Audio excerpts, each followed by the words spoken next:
Let's see. Well, I guess we're going to get into some climate change news. Climate change related news. This is a tweet I saw today. Solar minimum is not so grand, I guess. January-May is second warmest period on record. And Berkeley Earth says the chance of 2020 being the warmest year on record is almost 90%. So yeah, we are looking to have a very warm year. I'm going to get a closer look at some of these. So this is the solar cycle sunspot progression. Here we are. Here we are in a minimum, supposedly having no effect on the global average temperature. This is what's driving the high global average temperature, is this incredibly, hot area over Asia / Russia.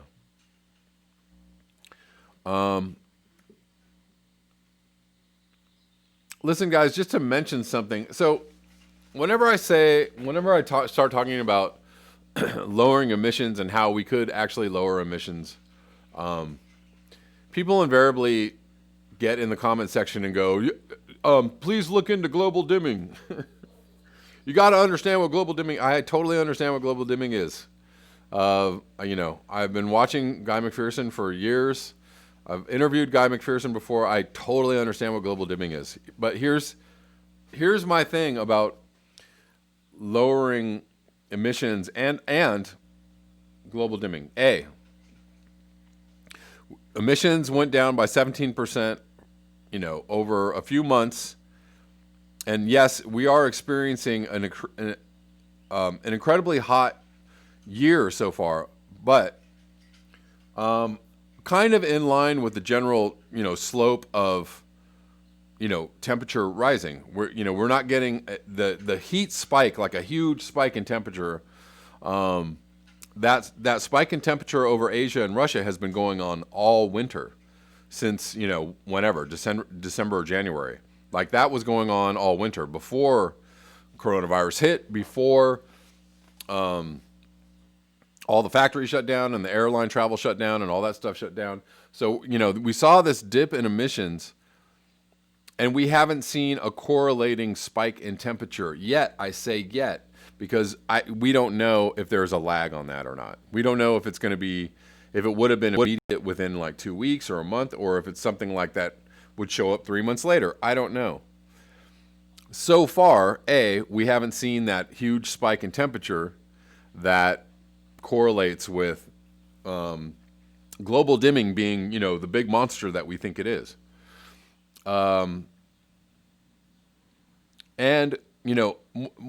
Moving on, also one other thing.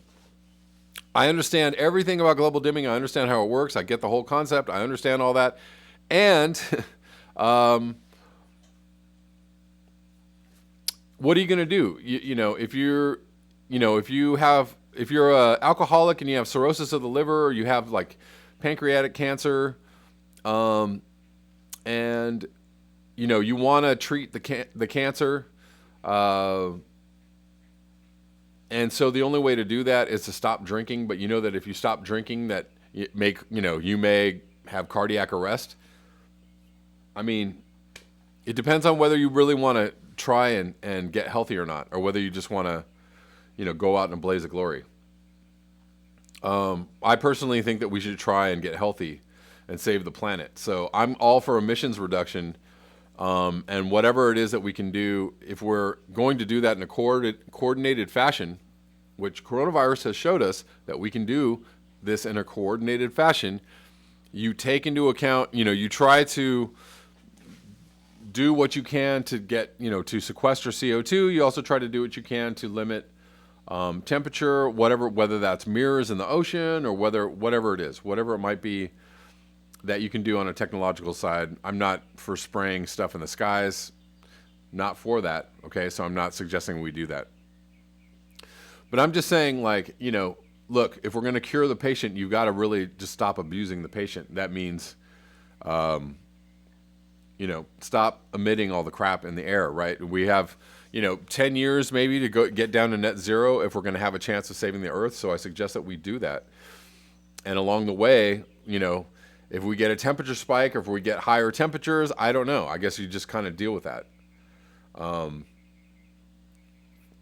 But, the whole look into global dimming. Yes, I get it. I know what global dimming is. Please stop with the comments about, I get it. And on some level, if you're going to be worried about global dimming, or if you're just going to insist that we don't do anything because of global dimming, I'm going to say I'm not with you on that. I do not agree. Just, keep industrial civilization going for as long as we can because of global dimming. I do not agree. I do not agree with that take. I don't agree with that standpoint. If it is too late, it is too late. Whatever it is, I don't know. But what? You want to you want to keep industrial civilization going so we can have a good time for what, another 2 years or 3 years? I don't know. But here's the thing, is that you don't know. The thing is that, here's the thing. Let me explain this. Kuro Hikes, thank you for summing up something that was taking me a long time to sum up. If we're doomed either way, you might as well act rather than not. A. Exhibit A. B. We've already seen a decrease in emissions, which proves or B1, we'll go with B1, proves B1, we can have a coordinated effort and we can have a coordinated effect on emissions if we all worked together. If we were told the truth by the media, if we were told the truth by the governments everywhere, if they all acted like this was the emergency that it is. B1. B2, in the 17% drop of emissions, we didn't see this gigantic, spike in temperatures and everything's, spiraling out of control within 3 months. And, crops are having a hard time because of the usual suspects, drought, flooding, other things that might be happening, UV, etc. Yes, there are climate change, that climate change is already affecting crop production and agriculture. But we haven't seen this huge temperature spike that's sending temperatures over the interior, skyrocketing by 30 degrees or whatever it is. Whatever it might be, thus preceding collapse this year. It's not, that hasn't happened yet. So, the case that I'm trying to make is this. It's not that big of a thing. It's not the thing that we thought it was. It's not, it may be part of the mix, but it's not the monster that, if you just take out Industrial Revolution, we're just going to have this 5C spike in temperature and that's it. No, that hasn't happened. So, my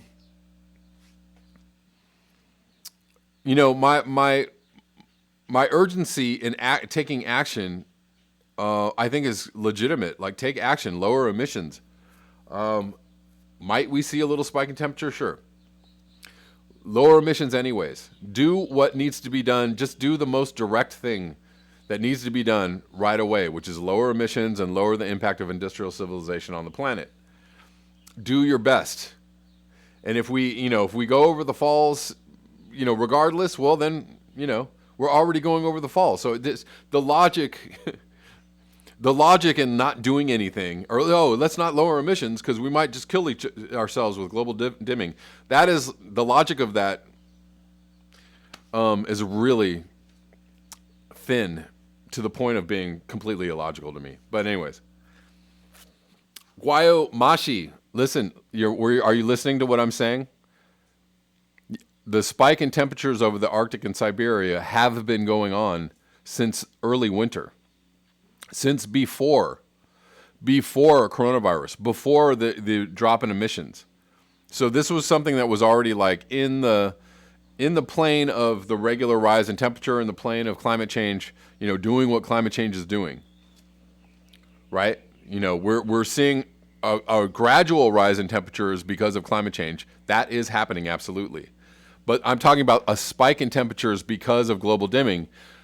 There isn't a correlation between that spike in the Arctic and Siberia and the drop in emissions, because that spike in the Arctic and Siberia was already happening before then. It was already happening in winter, early winter. 1A, 1B, B1, B, something like that. Yeah.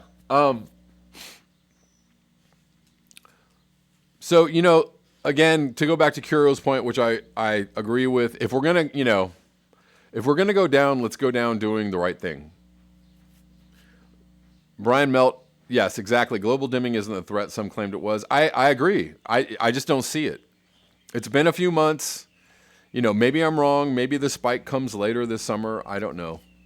It might, and I might be wrong. It might come later this summer. I just don't see this like huge, spike in temperatures that wipes out civilization. I'm not seeing it. So here's the good news. Here's the good news. A, or 1A, the good news is that we have shown ourselves that we can reduce emissions on a global level in a coordinated fashion. Good news. 1B, the other good news, the great news is global dimming wasn't all that. So we thought, we might get this drop in emissions and like everything spirals out of control and we get this huge temperature spike and everything goes haywire and that's it. That's the end of civilization. Well, that hasn't proven to be true. So we've got two beautiful gifts from coronavirus. A, global dimming, maybe not so much. B, we can do this. So yes, Ryan Gorman, err on the side of giving ecosystems a chance to balance themselves. Cougar W, thank you for the super chat. People, Kevin is 100% correct here. I appreciate your concurrence and agreement. Raza, thank you for your super chat. I don't know if we can be secret lovers.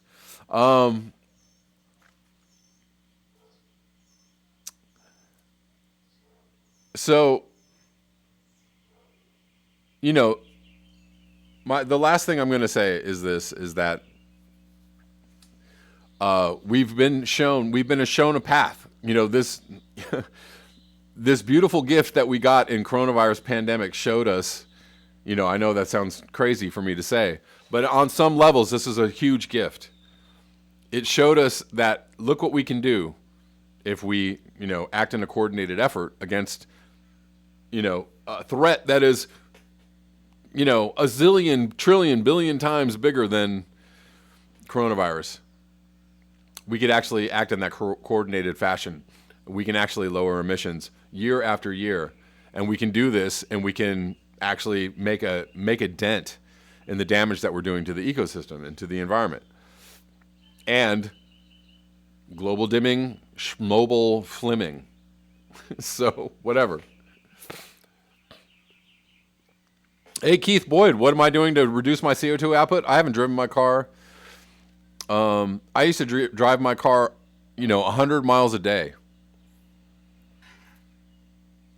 So what am I, that's the first right off the bat. I'm driving my car maybe like 2 miles a day, 2 or 3 days a week. So I've gone from driving like 500 or 600 miles a week to driving like 6 miles in a week. That's what I'm doing. Kuro Hikes, thank you for the super chat. Say words, son. What's up? Yeah, I'm just, it's been a crazy, there's a crazy, the dude says economy's on the brink, cupboards getting bare, looking grim. Yeah, you're right. That's the thing is that, so the one thing that, especially in the U.S., the powers that be did not actually coordinate themselves in enough of a way to take care of the population substantially through this crisis. So, my scenario is this: if we recognize that climate change is a threat that it is. We recognize that we can do something collectively. We recognize that people should and can be taken care of. Print that money. Print that money, son. Print that money. Just pump it out to the people. Make sure that people have enough money to live on. Make sure that people have food. Make sure that people have health care. Make sure that people have a place to live. That is not hard to do. And don't worry about the corporations. Don't worry about the airlines. Don't worry about, the weapons manufacturers. Don't worry about all that stuff. Worry about taking care of the people and saying, look, we need to go on a serious lockdown. We're going to have to pretty much just do this for the next 5 or 10 years to really make an impact on climate change. And by lockdown, I don't mean like you can't ever leave your house. I mean, like, just keep it local. Like, go ahead and go on a hike. Go ahead and do some fun things with your family. Go to the park, live it up, have a good time. Take a walk, go on a bike ride. But what you don't get to do is drive your car every day to work or go get on an airplane every single day. You don't get to do that stuff. Et cetera, et cetera. Anyways, I've end of rant. But please, for the love of God, people, can you stop talking about global dimming in the comment section? I know what global dimming is. Jesus Christ. Anyways, Peter Kalmus, another iteration of this warmth that is hitting Siberia and Asia and the Arctic. This is bad. I wish it were a surprise. Pretty much all of the dire climate predictions are coming true and ahead of schedule. Up your activism to help minimize the damage and brace yourselves. 5 months into 2020, there has been a huge record-breaking warm anomaly over Asia. It's been going on all winter. If 2020 goes on to be the warmest recorded year, despite the lack of El Nino event, then this year's monstrous Asian anomaly will be the reason why. I wonder... This actually makes me wonder about the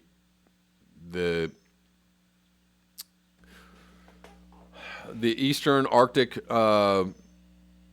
seabed, where all the clathrates are.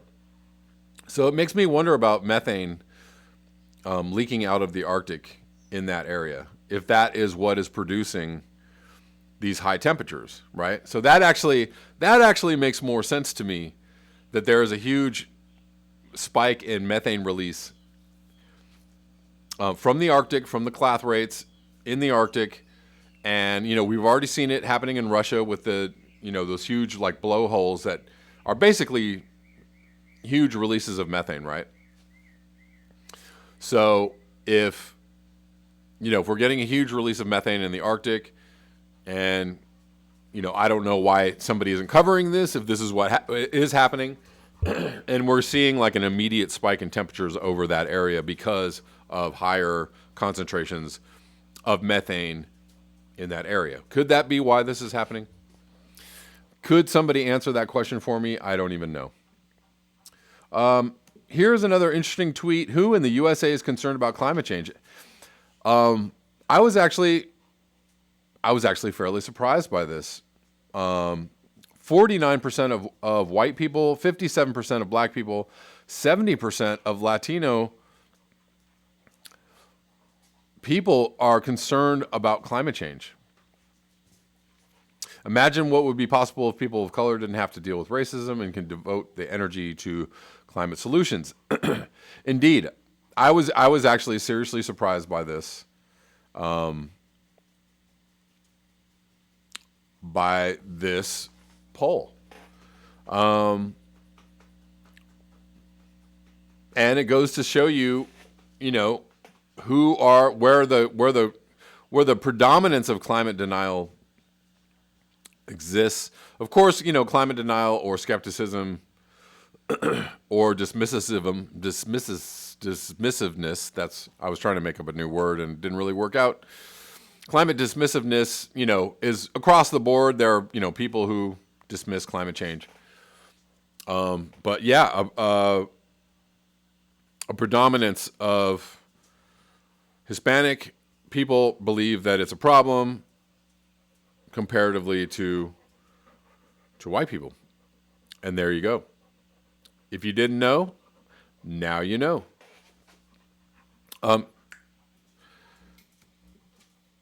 Let's move on to more climate change stuff.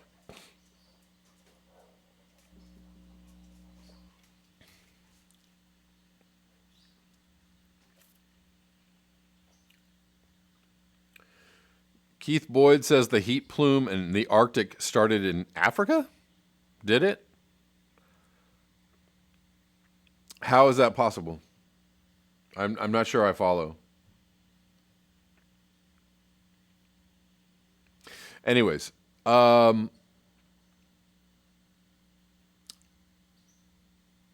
a good amount of people watching. Please like up the video and please remember to subscribe to this channel if you are new. Let's move on to this story. This is out of Canada. Ships ignore voluntary speed limit set to protect endangered whales. A conservation group is calling on the federal government to extend mandatory maritime speed limits designed to protect critically endangered North Atlantic right whales off Canada's Atlantic coast, after analysis of vessel traffic data showed that most captains ignore. They're just like, nah, the voluntary speed limit set by Ottawa. Oceana says its analysis of satellite data shows that between March 19th and March 25, or May 19th and May 25, 72% of ships transiting through the Cabot Strait, a key passage for North Atlantic right whales as they migrate into the Gulf of St. Lawrence in search of food, were not complying with the voluntary slowdown of 10 knots. A Canadian cargo ship was observed moving through the area at speeds over 21 knots, Oceana said. Kim Elmsley, okay. I don't know why that was so hard for me to read. Director of Oceana's Right Whale Campaign says that the high rate of non-compliance with the voluntary speed limit poses a real threat for individual right whales and the survival of the species as a whole. We must do everything we can to protect all right whales and prevent the extinction of the species, says Elmsley. Vessels are not complying with the voluntary slowdown in the Cabot Strait, therefore it must be made mandatory before it is too late. Each death pushes right whales closer to extinction. Yep.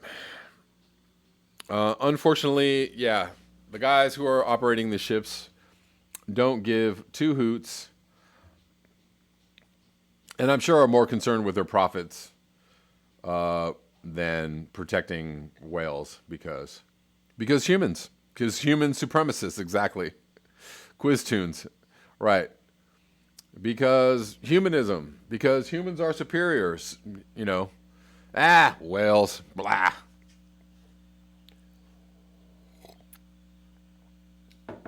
These fish, trees,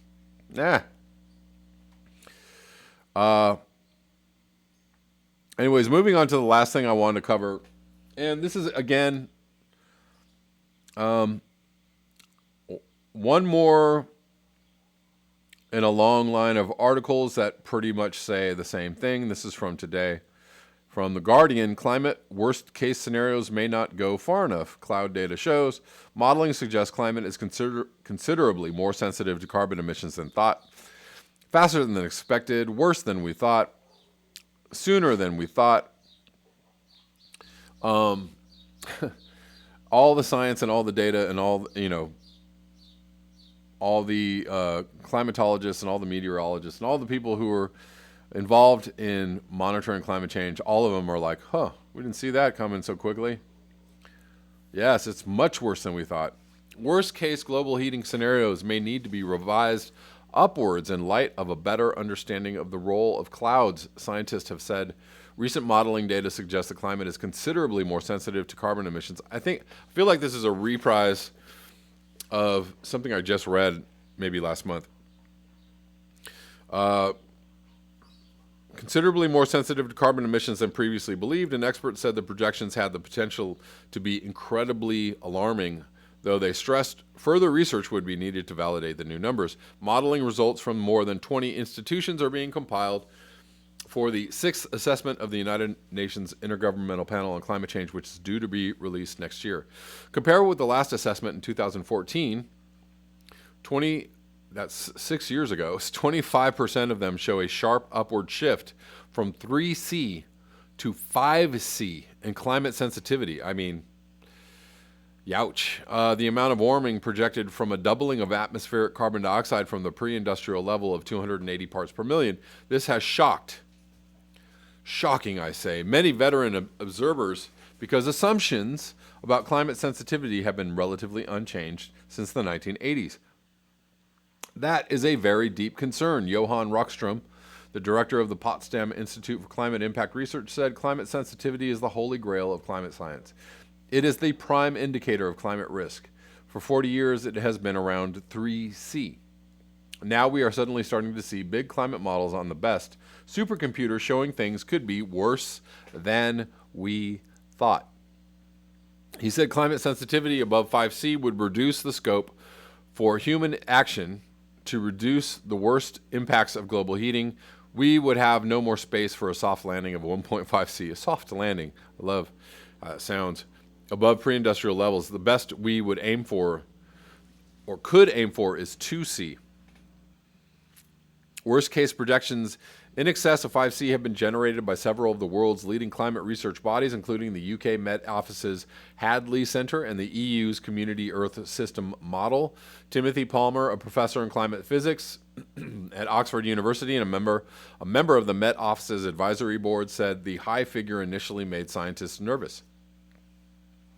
It was way outside previous estimates. People asked whether there was a bug in the code. Oh, this has got to be wrong. But it boiled down to relatively small changes in the way clouds are represented in the models. The role of clouds is one of the most uncertain areas in climate science because they are hard to measure, and depending on altitude, droplet temperatures, and other factors, can play either a warming or a cooling role for decades. Do you wonder why there are so many clouds coming out of the back of airplanes? And you wonder why people are so in tune, so focused on watching these quote-unquote clouds coming out of the back of airplanes. I'm just bringing this up as an aside because, I think that there are plenty of people in positions of power that totally understand all of this. And they understand that clouds, or, fake clouds, have a cooling role, depending on where they're positioned. Previous IPC reports tended to assume that clouds would have a neutral impact because the warming and cooling feedbacks would cancel each other out, but in the past year and a half, a body of evidence has been growing, showing that the net effect will be warming. This is based on finer resolution computer models and advanced cloud microphysics. They're saying warming, in the short term, possible cooling. Clouds will determine humanity's fate, whether climate is an existential threat or an inconvenience that we will learn to live with. Jesus. We are in the sixth mass extinction. This person who is talking is a maniac, is an absolute maniac. We are in, right now, the sixth or seventh, whatever you want to call it, mass extinction. This is a scientific fact. But he's talking about whether climate is an existential threat or an inconvenience. An extinction event is not an inconvenience, dude. In a recent paper in the journal Nature, Palmer explains how the new Hadley Center model that produces the 5C figure on climate sensitivity was tested by assessing its accuracy in forecasting short-term weather. This testing technique had exposed flaws in previous models, but in the latest case, the results reinforce the estimates. The results are not reassuring.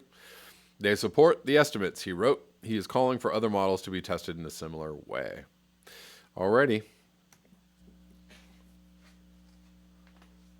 Excuse me. That was just, sorry. That last little bit that I read there was mind-numbing. Hey guys, please remember to like, share, and subscribe. You can also support the channel at the links below: PayPal, Square, and Patreon. Also, all of my live streams are available for listening on Patreon if you happen to miss them during the day. So you can sign up for my Patreon for as little as $1. If you want to go check out the live streams, they are all there. Thanks a lot.